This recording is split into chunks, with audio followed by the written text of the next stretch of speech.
Ahojte, vítajte na mojom kanáli eFanatik a dnes tu mám pre vás druhé video s modulárnou nabíjacou stanicou Segway Cube 1000.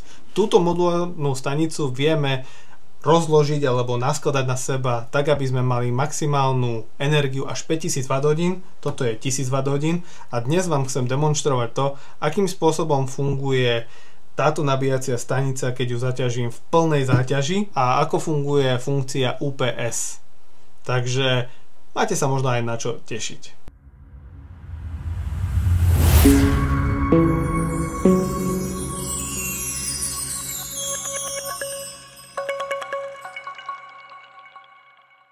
Idem vyskúšať teda prvú vec, vystaviť túto nabíjaciu stanicu preťaženiu. Najskôr si ju zapnem. Skúsim sa pripojiť s aplikáciou. Super, je nabitá na 100%. Zapnem si AC vstup, teda to, aby mi fungovali porty na striedavý prúd. Zapnem si túto teplozdušnú pištoľ z Lidla, ktorá má maximálne 2000 W výkon.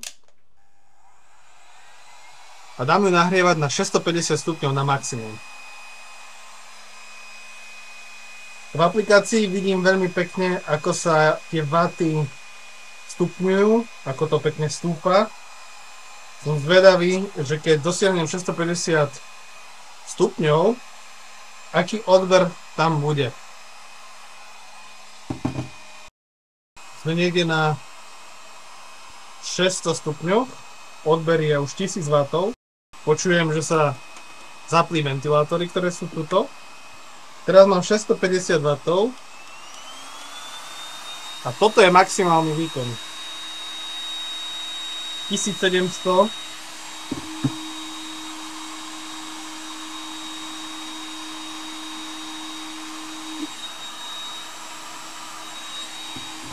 Už to viac nejde. Vydrží to 1766 W úplne bez problémov. Zapnem k tomu nejaké ešte USB porty. Máme 1810 W odber a stále je to celkom v pohode.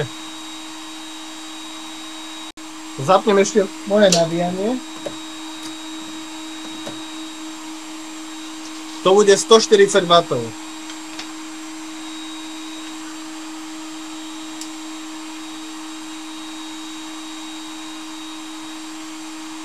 Plus minus. Odber je aktuálne nejakých takmer 2000 W a stále to ide, 1908 konkrétne. A ja potrebujem ešte niečo, čím by som to zakiloval. Ale nechcem to nejako preháňať, chcel by som sa dostať na tých 2200 W. Už to ide nejaký čas na plný výkon, táto teplozdušná pištoľ. Jeden USB port ide 30 W, druhý 16 W. Zapojím ešte ďalšiu powerbanku. Máme 2000 W odber. A v pohode to zvláda. Mám tu dve zariadenia zapnuté na 230 V zásuvkách a potom 3 zariadenia na USBčkách.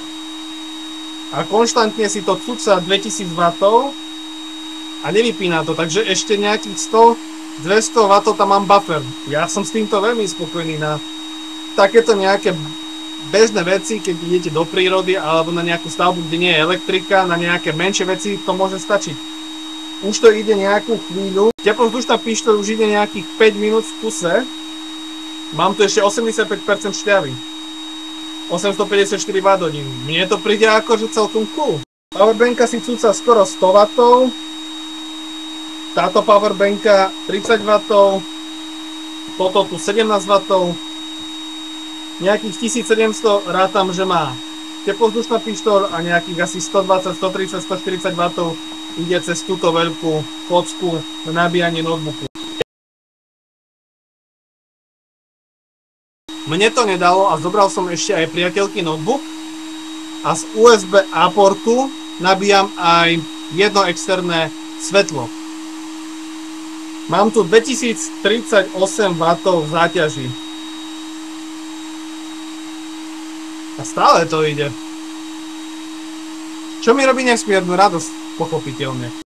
Všetko ide podľa mňa tak, ako má. 4 USB porty, teda 2 USB A a 2 USB C porty sú zapojené.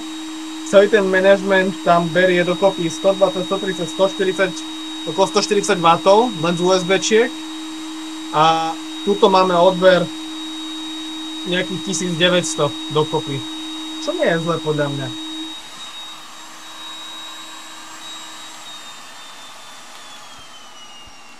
Začnem pomaličky uberať z teplovzdušnej pištole. Ja dúfam, že ste ma dobre počuli.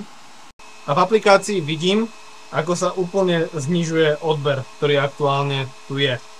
Aktuálne na nejakých 380 W. Ale ešte to klesá. OK, pištoľ je schladená, odber je 359 W. Ja to vypínam a ostávajú v záťaži už len v podstate nabíjanie dvoch notebookov a svetlo, dve powerbanky a jedna baterka. Čo z toho robí odber nejakých 230 aktuálnych wattov.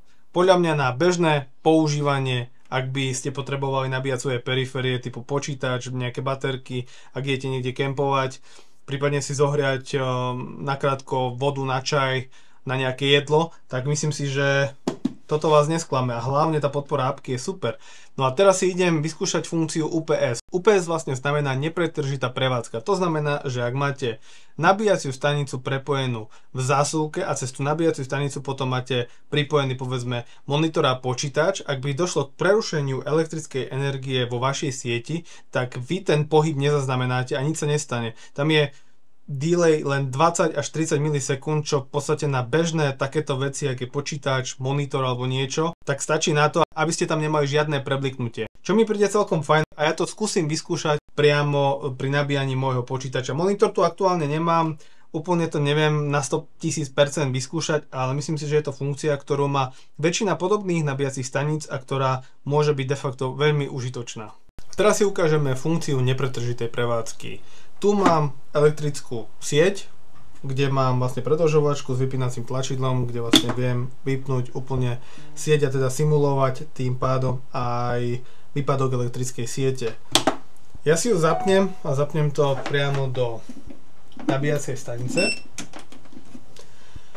Tu mám napojenú nabíjačku na svoj počítač, tam má 140 W. Neviem, či to vo videu uvidíte, ale ona svieti na oranžovo, keď sa nabíja. Nie som si istý, či to bude vidno. Počujete teraz ventilátory, pretože sa nabíjam nejakých 1100 W, možno, že to pôjde aj na 1200 W, respektíve 1250 W je maximálny prúd, ktorým viem ja nabíjať túto nabíjaciu stanicu. Keď vypnem týmto tlačidlom elektrickú sieť, tak to mi bude simulovať ten výpadok elektrickej energie a hneď by sa mi malo do 20 až 30 milisekúnd, čo bežným okom sa nedá vidieť, a hneď by sa mi malo prepnúť nabíjanie priamo zo stanice. Čiže idem to teraz vypnúť. Neviem, či to uvidíte, ja verím, že áno. Čiže vypínam to. A prakticky nič sa nestalo. Len mi proste prestalo nabíjať nabíjaciu stanicu, ale v nabíjacej stanici je dostatok energie na to, aby sa mi nabíjal notebook. Ja som nevidel žiaden preblík ani nič. Ja viem, je to veľmi elementárny príklad toho, ako funkcia UPS funguje, ale neviem vám to aktuálne na niečom lepšom ukázať. Nemám server, kde by som možno že videl tie pohyby v elektrickej sieti, že kedy mi to prestalo nabíjať a tak podobne, ale to si možno že ukážeme pri nejakom ďalšom videu, keď budem mať povedzme niečo podobné na test a možno ak vás tieto videá aj budú zaujímať, tak možno, že potom to aj prehodnotím a urobím nejaký obširnejší väčší test. V každom prípade Cube 1000 je veľmi zaujímavý produkt, s ktorým prišiel Segway. Máme tu 5-ročnú záruku, vieme to modulovať a dokúpiť si ďalšie 4 bloky a mať 5 kWh vo veľmi kompaktnom a robustnom tele. Máme tu aj konkurenciu, ale tá konkurencia, ak si chcete napríklad vyskladať viac a viac energie, potrebujete to prepájať rôznymi káblami alebo tak trošičku možno, že neštandardne a neúplne príjemne. A Toto tu je možno, že v tomto práve tá výhoda toho zapojenia do blokov, ktoré vlastne tvoria úplne jednu celú zostavu. Mne sa tento koncept veľmi páči. No a keď som už spomínal tú konkurenciu, tak najskôr si povedzme niečo aj o nej. Nech to vieme nejakým spôsobom zaradiť. Ako prvou by tu v tejto malej kategórii nabíjacích staníc mohla byť Bluetooth AC180. Značka Bluetooth je pomerne dlho etablovaná na európskom, ale aj svetovom trhu medzi prenosnými nabíjacími stanicami a podobnými riešeniami. AC180 ma oslovila kvôli aktuálne famóznej cene. Na ich európskej stránke viete kúpiť túto stanicu za 749 € a s 20 eurovým úvodným kupónom ešte za menej. A keď si uvedomíme, že pôvodná cena bola 999 €, tak to je v skutku významná zľava. Navyše, oproti Cube 1000 má v tomto prípade navrh, pretože tá je v cene približne za 900 €. A čo ponúkne? V prvom rade približne o 130 Wh väčšiu energiu v batérii a maximálne zaťaženie až 2700 W a konštantnú zvýšenú záťaž na úrovni 1800 W. Čo je veľmi slušné, AC180 má aj veľmi kompaktné rozmery. Maximálne nabíjanie prostredníctvom striedavého prúdu na úrovni 1440 W a s dobou nabíjania z 0 na 80% za 45 minút, alebo solárne nabíjanie na úrovni 500 W. AC180 disponuje až 3500 plus nabíjacími cyklami. Výrobca tu používa LiFePO4 typ batérií, čo asi robí aj väčšina. Len pre porovnanie Cube 1000 sa môže píšiť až 4000 plus nabíjacími cyklami. Rozhodne poteší aj 5-ročná záruka, ktorá je rovnako ako aj pri Segway Cube 1000. A tam by som spomenul aj takú formulku od samotného výrobcu Segway, že v rámci svojej produkcie už vyrobili viac ako 20 miliónov vlastných batérií. Preto ja osobne tejto spoločnosti v prípade nabíjacích staníc určite verím a dúfam, že prídu aj s novinkami v tejto oblasti.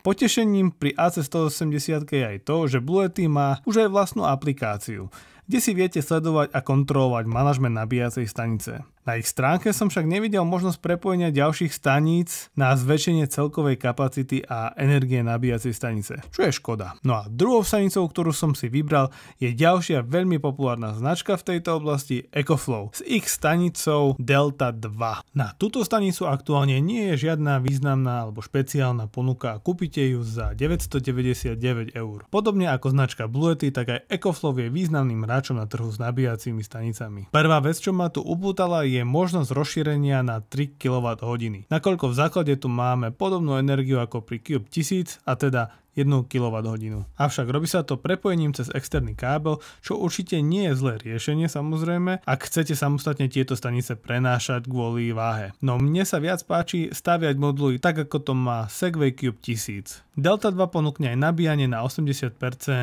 len za 50 minút, či 5-ročnú záruku na LiFePO4 batérie, ktoré sú tam nainštalované. Rozhodne poteší ovládanie a kontrola prostredníctvom aplikácie. Delta 2 vie zniesť maximálne záťaž až 2400 W a krátkodobo až 2700 W. Maximálne nabíjanie striedavým prúdom je podobné ako pri Cube 1000 a teda 1200 W a pri solárnom nabíjaní maximálne 500 W.